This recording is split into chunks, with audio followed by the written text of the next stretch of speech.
Eu vou falar de Paris e de São Paulo, porque são as duas cidades que eu conheço mais e talvez porque são cidades que, nesse aspecto, podem propor vamos dizer, um contraste suficientemente forte para interessar a gente aqui hoje. Que Paris é uma cidade que tem 1000 anos,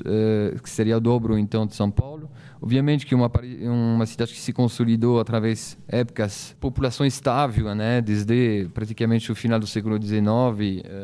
por volta de 2 a 3 milhões. É uma cidade que ainda ganha moradores, porque é uma cidade que ainda continua a promover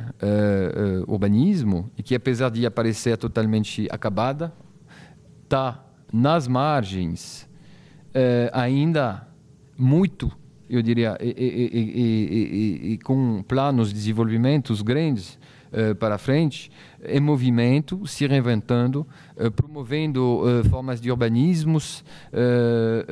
portando bairros inteiros, que geralmente são edificados acima de umas zonas industriais abandonadas, uma temática que poderia ser muito bem aplicada em São Paulo. São Paulo é uma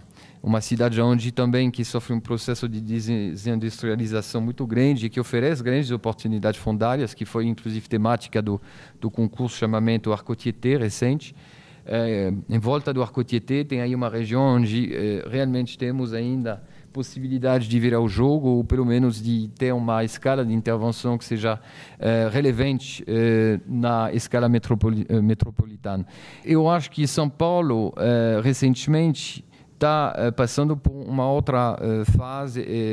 consciente, eu diria, do seu planejamento urbano, pelo menos no meu ressentido. Eu cheguei em 2000, então eu presenciei a primeira revisão do plano diretor da Marta Suplicy, agora essa nova que acabou de chegar, que são instrumentos mundialmente utilizados, mas que têm o seu valor e que vêm, eu acho, de alguma forma, influir muito na escala metropolitana, na escala macro. O grande assunto fora de Paris é agregar uma reflexão sobre o Paris metropolitano, porque lá vamos dizer, a cartografia municipal é muito diferente. Na verdade, os municípios são muito menores. Então, você tem em volta daquela zona que eu mostrei lá em cima, e que Paris intramuros, tudo que é fora desse século já são outras municipalidades, com algumas vezes umas disparidades assim de renda absurda de uma centena de metros entre um lado do periférico e o outro, um contraste gigante, você tem duas situações extremamente diferentes, com uma discrepância de capacidade justamente pública de se equipar, de tratar de urbanismo, de tratar de resoluções sociais, muito grande. Isso é uma reflexão que começa, obviamente, em volta dos transportes urbanos, porque Paris foi uma cidade radial, concebida de modo radial. Então, todos os transportes chegavam no meio. Hoje, a reflexão é criar outros círculos, outros circuitos e reformular, de alguma forma, a liderança intercomunal e estabelecer umas regras de mutualizações intercomunal. Em São Paulo, que seria uma escala comparativa, e eu acho que a revisão que foi feita recentemente com a administração atual é um grande passo em relação à recolocação do público no planejamento urbano. Eu não vou discutir aqui os méritos dos pontos específicos desse plano, mas me parece que aí uma intenção clara de retomar a mão sobre o espaço urbano, e obviamente que isso numa escala muito grande, porque se a gente quer tratar, ou se a gente quer debater aqui da cidade sustentável, da cidade agradável, da cidade agradáveis, justamente, a gente tem que saber descer em escalas muito menores, assim, de modo muito mais preciso. São Paulo está com várias operações urbanas em curso. Essas operações urbanas são numa escala, me parece, um pouco mais aproximada já, porque em volta de um bairro ou de um grupo de bairro, com Uma especificamente que chamou a minha atenção é que a Água Branca, porque ela estabelece regras de urbanismo com mais precisa também, mas direções, mas que, por efeito de comparação, vocês vão ver, ainda estão muito distantes do que a Prefeitura de Paris consegue promover, e com os resultados me parece bastante interessante. Essa aqui é, eu diria, a principal operação em curso em Paris, mas eu vou mostrar também uma outra aqui, Batignolles, que é um bairro gigantesco aqui nessa zona, e você tem aí depois uma variedade de outras operações que não são mais nesse miolo de Paris que está extremamente consolidado, onde eu não tenho mais, inclusive, terrenos livres para fazer isso, mas bem nessas zonas que São Paulo possui, né, que são não tão valorizadas, que são vizinhas de, por exemplo, linhas de trem ou periférico, que de alguma forma, para os que conhecem, que podem confirmar o que eu estou falando, não tem nada a desejar da Marginal Tietê, em termos de barulho, de tráfego e alguma coisa extremamente...